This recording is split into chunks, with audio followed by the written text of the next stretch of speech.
Shalom l'Église, shalom le peuple de Dieu, shalom l'Afrique, l'Asie, l'Amérique, shalom à toutes les personnes qui auront la grâce de tomber sur cette vidéo, à tous ceux qui Dieu va faire grâce de voir cette vidéo via les réseaux sociaux, c'est-à-dire YouTube, Vaccin et TV, Facebook, TikTok, sur toutes les pages du ministère Jésus-Christ, mon vaccin. Vous savez qu'aujourd'hui, la chose la plus facile pour que l'information soit entendue de manière très rapide, ce sont les réseaux sociaux. C'est la raison pour laquelle l'évangéliste Anissé Okassa utilise également ces pages pour annoncer le royaume des cieux, le royaume, la personne de Jésus-Christ de Nazareth. Que Dieu vous bénisse abondamment de partout de là où vous êtes, de là où vous me suivez, de là où vous allez voir cette vidéo, que le nom de Jésus-Christ simplement soit glorifié dans votre vie. L'Éternel a dit à Abraham, je te bénirai et je rendrai ton nom grand. Je te bénirai, je rendrai ton nom grand.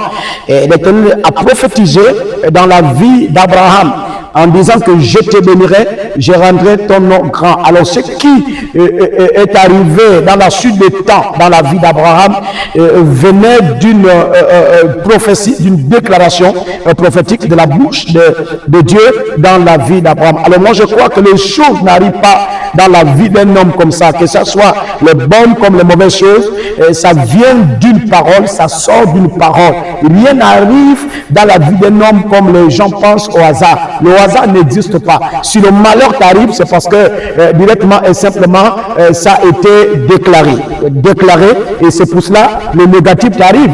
Si le positif t'arrive, c'est-à-dire les bonnes choses t'arrivent, mais c'est parce que également ça a été déclaré. C'est la raison pour laquelle je me tiens là en quelques minutes seulement pour te dire que ta journée sera forcément bonne au nom de Jésus-Christ de Nazareth. Ta journée sera bonne dans tous les domaines de ta vie, domaine marital, domaine sentimental, domaine économique, domaine professionnel, domaine des finances, des affaires, au nom de Jésus-Christ de Nazareth. Vous travaillez au marché, vous êtes un homme d'affaires, vous faites le commerce, vous êtes un bureaucrate, et le Dieu d'Abraham vous bénit tout au long de cette journée au nom de Jésus-Christ de Nazareth. Vous n'êtes pas seul, monsieur, dans ce bureau, vous n'êtes pas seul, madame, dans votre lieu de travail. Le Dieu d'Abraham est avec vous, il vous sécurise contre toutes les risques, contre toutes les forces du mal, au nom de Jésus-Christ de Nazareth. Que le Dieu d'Israël, le propriétaire de toutes choses, celui qui a dit que pour l'amour d'Israël,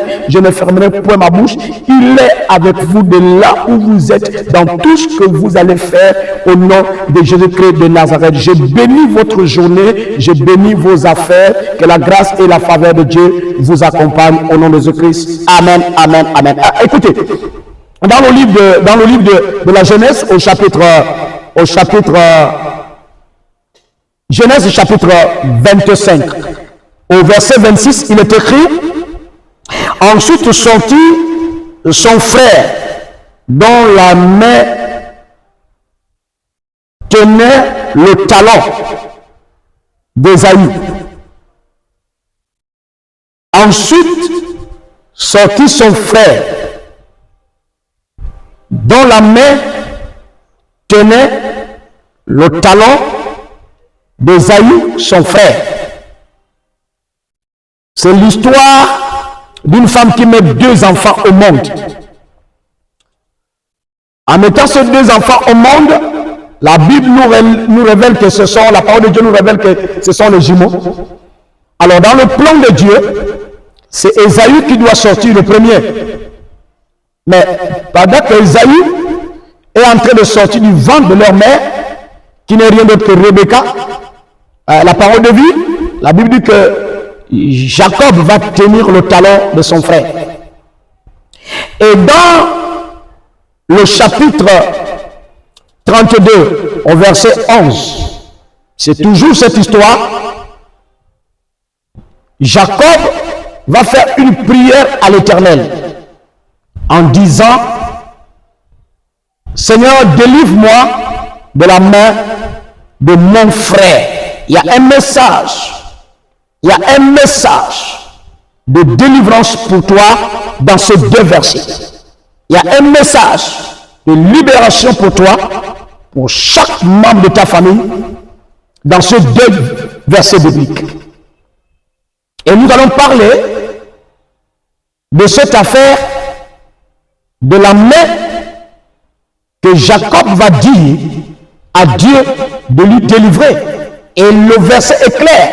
Il va faire une prière à l'Éternel en disant, Seigneur, délivre-moi de la main de mon frère. La question c'est de savoir, est-ce que c'est une mauvaise prière ou une bonne prière? Mon peuple périt parce qu'il manque la connaissance. La parole de vie nous parle clairement que Jacob tenait le talon de son frère. La question c'est de savoir pourquoi il a choisi de tenir le talon. Pourquoi il n'a pas choisi la main? Pourquoi il n'a pas choisi le ventre? Pourquoi il n'a pas choisi la tête? Mais la parole de Dieu nous dit qu'il a tenu le talon de son frère. Est-ce que c'est difficile de comprendre, cher monsieur, chère madame? Ça nous amène à comprendre clairement qu'il ne voulait pas que son frère soit le premier. Qu'il ne voulait pas que son frère soit devant. Il ne voulait pas que son frère obtienne les premières choses. Ça m'amène à t'amener dans une révélation très simple, à te faire comprendre qu'il est possible que cette histoire de Jacob et d'Ésaü soit ton histoire. Car la parole de Dieu nous dit que l'homme aura pour ennemi les hommes de sa propre maison. La négligence est un défaut qui amène des milliers de personnes à être captifs, des personnes comme le Jacob. C'est la raison pour laquelle il y a une prière. Il a fallu que Jacob fasse cette prière parce que le combat va poursuivre jusqu'à ce que les deux enfants sont devenus grands. Qui tient ton talon? Pourquoi tu n'arrives pas à arriver là où tu dois arriver? Alors va dire à quelqu'un, je t'envoie un livre à quelqu'un, que cet après-midi, ta libération, ta délivrance, la délivrance de ta famille a sonné. Ne commettez pas l'erreur d'être absent et absente à ce message. Ce message va vous amener à terminer la saison, l'année avec le témoignage. Du côté du ministère Jésus-Christ mon vaccin, au village Makota, entrée CS, lorsqu'il sera 17h. Que mon Dieu vous bénisse. Au nom de Jésus-Christ. Amen.